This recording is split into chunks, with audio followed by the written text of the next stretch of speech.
Hello, hello my lovelies, and welcome to the first day of our Sewn Ideas beauty makeup bag sew along. This is a super cute bag that I've been eyeing since I first saw it in one of the bag making groups I'm in, and I knew a lot of you were intimidated by it, and that's why I wanted to feature it as a sew along. So we'll be splitting this bag making process into 5 steps.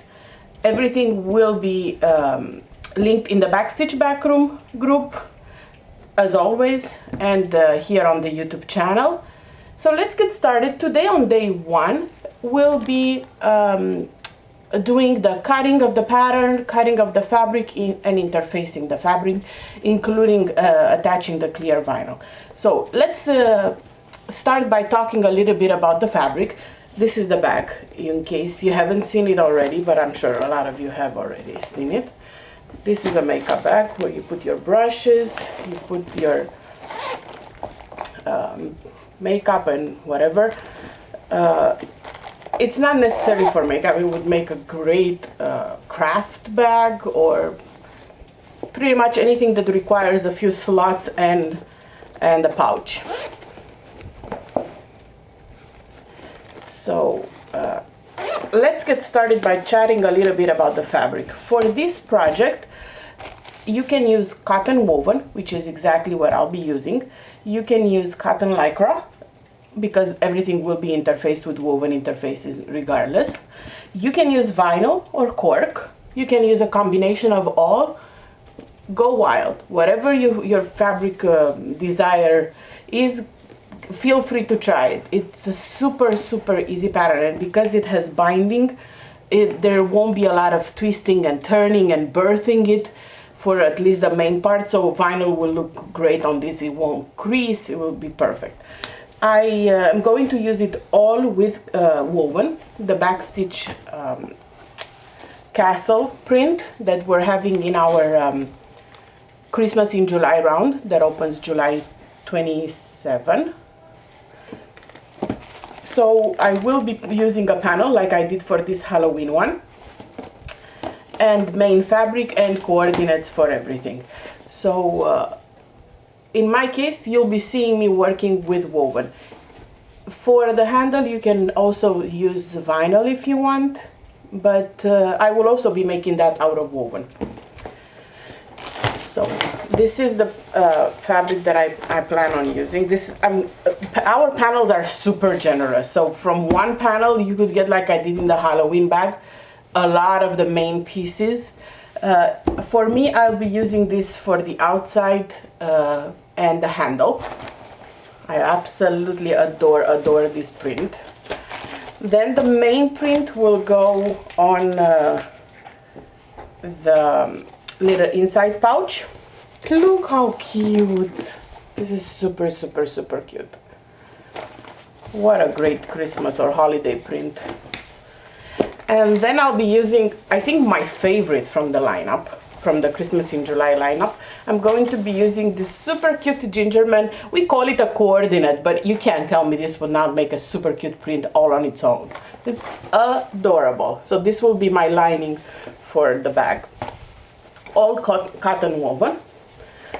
Then you're going to need to cut your interfacing. The pattern calls for 3 types of interfacing. It calls for SF101 or woven interfacing. In my case, I'll be using Woven Fuse 2 from Got Interfacing. Barb has sent me some samples that I will share with you guys and show you and talk a little bit about them. I am absolutely mesmerized and in love with this woven fuse. It's stunning. I prefer it to 101. It's double the width. Price wise, it's very comparable because it's double the width. So definitely I encourage you to check out gotinterfacing.com. And so that is one interfacing that you do not want to skip. You cannot skip the woven interfacing. Whether you're using SF101 or woven fuse, you don't want to skip that. Even if you're using cotton woven for the main and not just cotton lycra. So For mine, I've used Woven Fuse 2. Woven Fuse 2 is it's a little thicker, I think, than Woven Fuse. It has glue all over the back, as opposed to the original Woven Fuse, which is just as good. The original Woven Fuse has smaller dots of glue where the weaving intersects, I believe. It's beautiful. I've used this one for a project that I'll be sharing in a little bit as part of our Christmas in July big event in the Backstage Backroom on Facebook. As always, link to everything I'm using and talking about will be in the description of the video. So if you're not in the Backstage Backroom yet, I do highly encourage you to join the group as soon as possible. We have a beautiful community there. Everyone is super helpful, and that's where I also give a lot of prizes for the sew-alongs. I digress. So let's get back to interfacing. Woven interfacing must have. The second interfacing that the pattern calls for is fleece. If you have fleece interfacing, go ahead and use it. I personally, between the regular fleece and the thermolam, I prefer the thermolam. It's much nicer feeling. It's not, I don't know. I think I have a scrap of regular, yeah, here. This is a scrap of regular fusible fleece. See how fluffy and almost transparent like this looks? Whereas thermolam is much denser and loftier and feels much better. You can definitely tell the difference. This is just regular fleece interfacing and this is thermolam. So if you have it, go ahead and use that. This is what Joanne carries.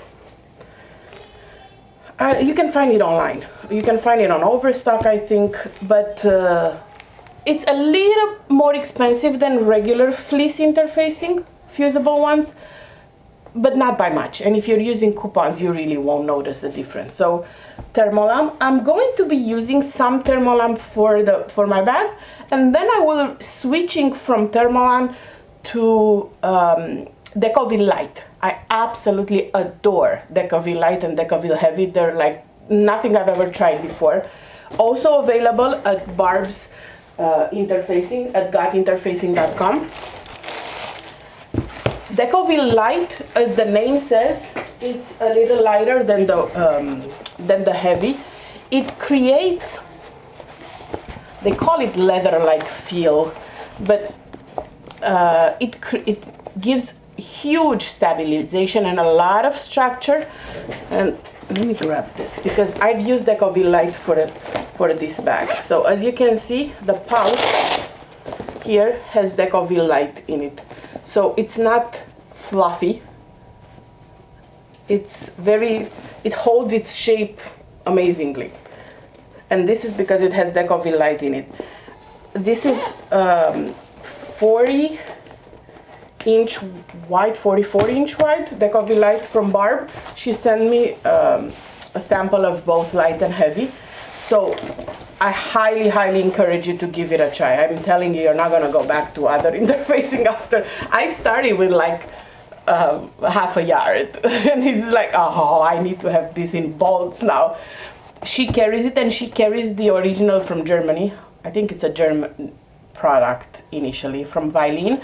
You can also find Decovil Light from Pellon or Joanne, but keep in mind that one is only 17 inches wide. It's not as wide as Barbara's. So if you have bigger projects, I highly encourage you to go check out her website and get it from her. So the pattern doesn't call for Decovil Light, but I'm using it because I like the way it looks. So I'm going to use this in place of fleece. This is not to substitute Decovil Heavy, and it is not necessarily a substitute for Woven Fuse. It's just instead of fleece. It will give the structure, but not the puffiness, let's call it. And the last interfacing that the pattern calls for is Peltex. Peltex that's fusible on one side. It's for structure. It's heavy. Let me see if I have a scrap of Peltex. Yes, I do have. box of scraps. So this is Peltex. Peltex from Pelon has, again, dots of glue on one side, and it tends to crease, see? When you turn your bags, it really tends to crease. So it's good to have around, but if you have a choice and you're debating between Decovil Heavy and Peltex, the choice is obvious. Decovil Heavy all the way, no doubt in my mind. It doesn't crease when you turn the bag. It's thicker.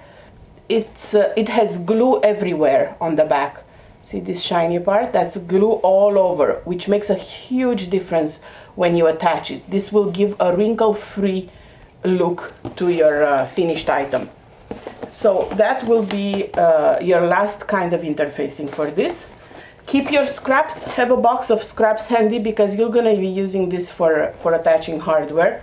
So keep those around. If you don't have Peltex or Decovil Heavy, what you can do to achieve this structure hard, because this will go here and here on the front, the back, to give this super hard look, like stable look. You can use 2 layers of Decovil Light, 3 layers of Decovil Light, and you will get the structure. Instead of fleece, you can also use foam, but I wouldn't 100% recommend it unless you're willing to remove, actually no, the pattern? Yes, to remove the seam allowance, because you don't want the foam in the seam allowance. It's too thick and it might be super fluffy, but it's worth a try. If it's not a reason to not make the bag because you don't have fleece or Decovil Light. Triple up, quadruple up on your woven interfacings. There's always solutions to your problem if you don't want to invest or you don't have the possibility right now to purchase extra interfacing for any given reason, whether it's not available or you don't have time or you don't have the finances or simply don't want to spend the extra cash right now. So don't give up on sewing something just because there's not, you don't have the whole list of all the items in the requirements. I have a post in the Backstitch Backroom. I call it my distressing post, where I've given you a few tips on what to substitute what if you don't have this, and there's a lot of comments from our helpful community in there of other substitutions. So nothing should stop you from getting and creating this pattern if you like it. So we covered fabric, we covered interfacing. Lastly, you need vinyl. You need clear vinyl. Pattern calls for 20 gauge, which is definitely thicker. I believe this one that I have here, the green one, I have a green tinted vinyl on this. This is 20 gauge. This is thicker and it's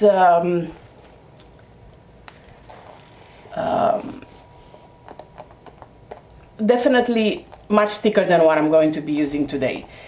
Since you're making a pocket out of it, I do recommend the 20 gauge, but again, if you don't have it or don't want it, you can go for a thinner one. Unless you're putting rocks in here that you don't want them going through the vinyl, I'm sure you'll be just fine with a thinner one. You can also substitute just for this portion, just for this pocket, you can substitute the vinyl with a mesh, for example.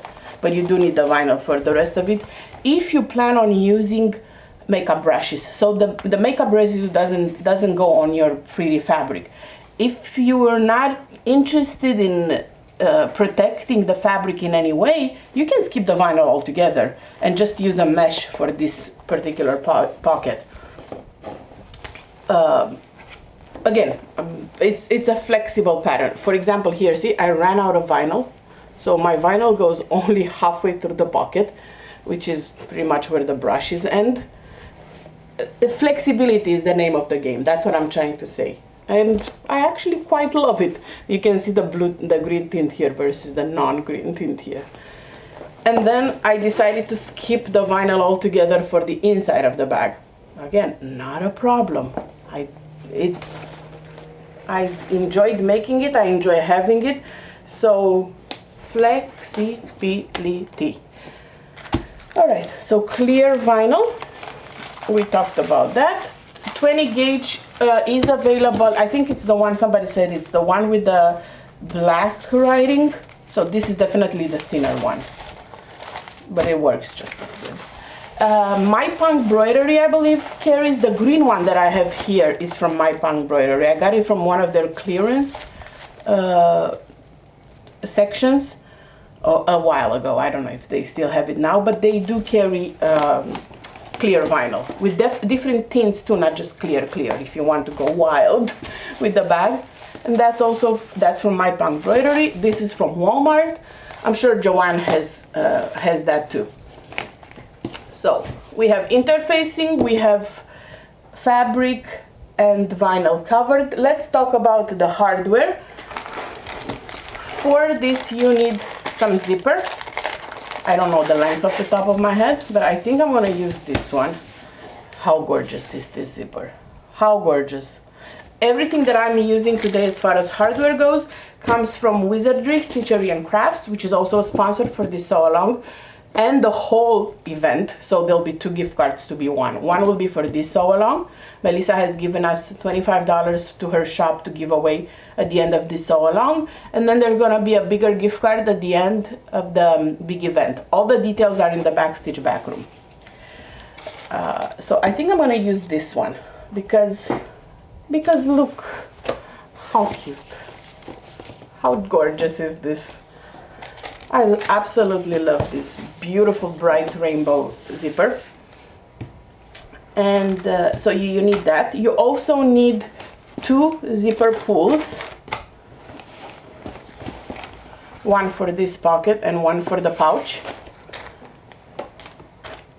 And for that I will use this rainbow snowflakes because it's a wintry print and rainbow. I had to use, I had to. I told Melissa, like, this, it's a must. These beautiful rainbow snowflakes. How gorgeous are they? Oh my god, these pulls are like jewelry. All right, so you need 2 of those. Kind of can't skip through this unless you skip the whole pocket. So these are kind of a must-have, zippers and zipper pulls. What you another thing that you should not skip on is the snaps. You need 2 pairs of snaps. I'm using these beautiful rainbow snaps that Melissa sent. And I love these snaps. They're super thin, but they're so strong. See? I always have this. Oh, I need to use like a... They're super strong. Like when they hold. And they're thin, so they're not gonna add any more bulk to your bag. So you need 2 pairs of snaps. And now optionally, you can use purse feet for the bottom. Can you see this here and here?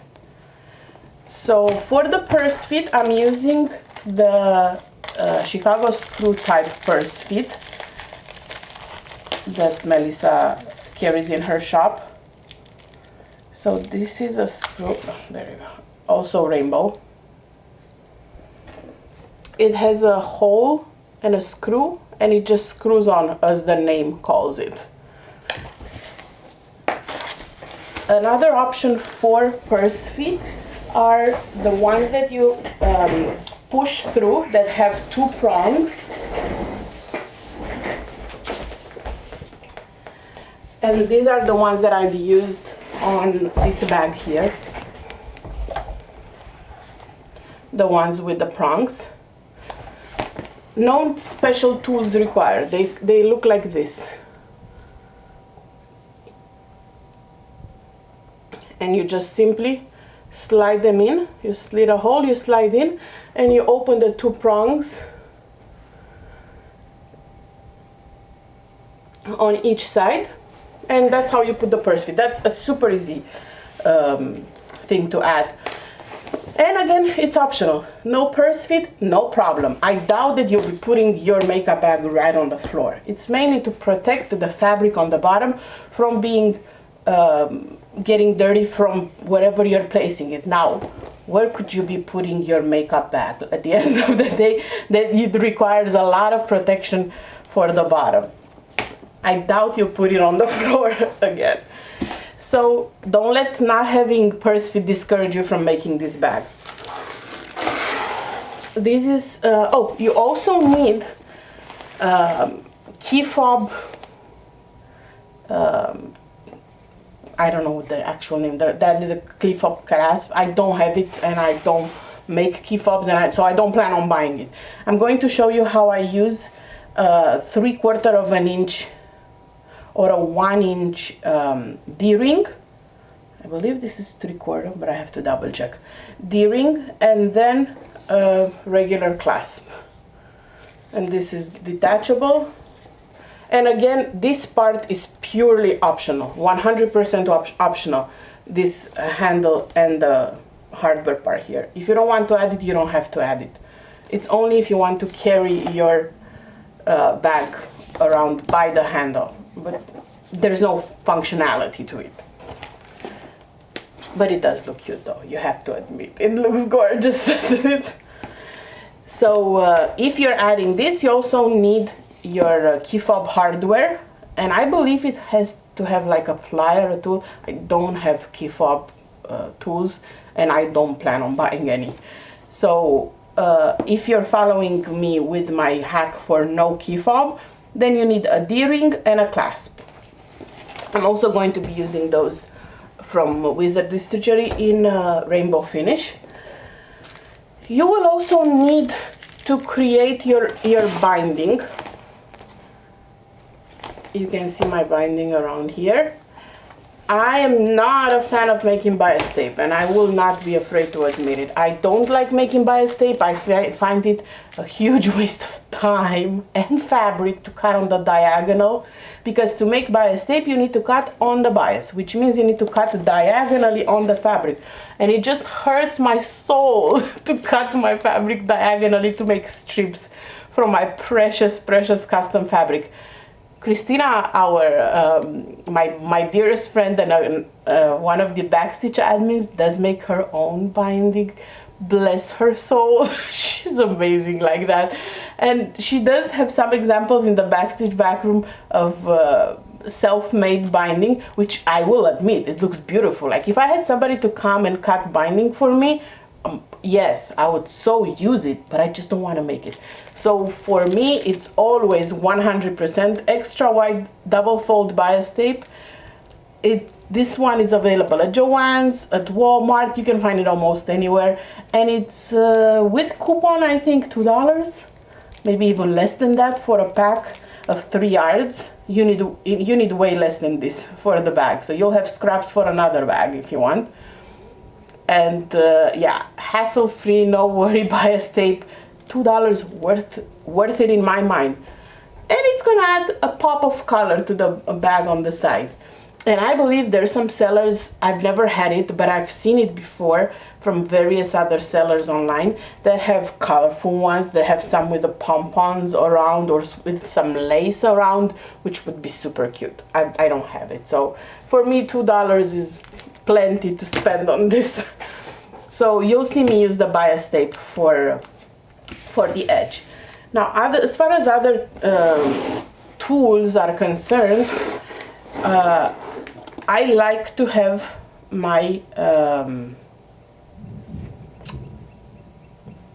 Dritz Wash Away Wonder Tape. It's the original one, but I don't use Dritz because it's too expensive for the amount of product that they give me. I use a pack of 4. This is actually my last one of the pack of 4. I need to get more. From Amazon, it's called Quilter Tape. It has the same functions, but it's way cheaper than per inch, I mean, than Wonder Tape. It comes in 4 rolls, and they're big rolls. So this is something that will help you throughout the process with adding the zippers, with placement of the Velcro. Another thing that you might want to use is this plier if you're using Chicago screws type. This is a punch holder. Again, optional, not necessary, especially if you're using the prong ones. You won't need this tool. You do need Velcro, and I think the pattern calls for 1 inch Velcro. This is at least, no, it is 1.5 inches. I had 1.5 inches in my house. I am not gonna go buy a different width. Like, that's not happening. That's not how I roll. So for me, I'm gonna use a slightly wider Velcro because that's what I have around. I'm all for saving a little bit of cash when it doesn't make a huge difference in the finished product. If you don't have Velcro or you don't want to use Velcro, Christina made hers with magnetic snaps. 2 snaps here, 2 snaps here. Very cute hack. And it just snaps on in place. Super nice. And it's very cohesive. And you don't see this white strip. So I kind of like that idea. But for the so long, I'll keep with the Velcro. So there's that. And as far as machine feet go, because I'm feeling like this video is becoming very, very long now. If you're using a domestic machine, I encourage you to have a Teflon foot because you're working with the clear vinyl and you can't really use your regular foot. It's not gonna slide. So a Teflon foot or a walking foot. My industrial has a walking foot and I love it, but this is a walking foot for your regular sewing machine. If you don't have either one of these two and you're saying right now, oh, I'm not gonna do the project, no, we're gonna not say that because of tools and fabric. You can grab your regular foot and put a piece of Scotch tape on the bottom. That will help with the gliding. A lot of people swear by it. I personally am not the biggest fan of this method. I haven't found it to work 100% of the times. What I do find that works 100% of the time is using water-soluble stabilizer in between your presser feet and your vinyl. Whether it's regular vinyl, embroidery vinyl, or clear vinyl that we're going to use with this project. Put water-soluble stabilizer, it's tear away, you just tear it at the end. It glides. Any machine fit will glide through your fabric. So definitely have that handy. As a last resort, you can always use this paper. See? The paper that comes with your vinyl is tear away, obviously, because it's paper. You can just use it to slide, to make sure the foot slides. So you put it right on top of your vinyl, you sew, and then you tear it off, and your foot will slide very easily. So you cannot tell me you don't have the supplies. These come with your vinyl, this paper. All right, so I'll keep you 2 more minutes and then, oh, lighter to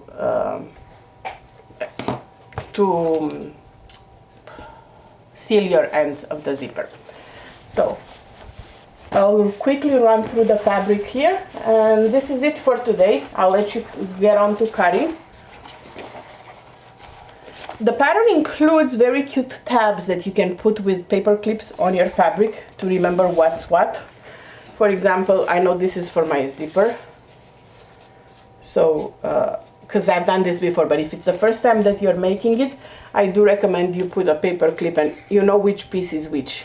Very cute addition to the pattern. I like that. It looks something like this.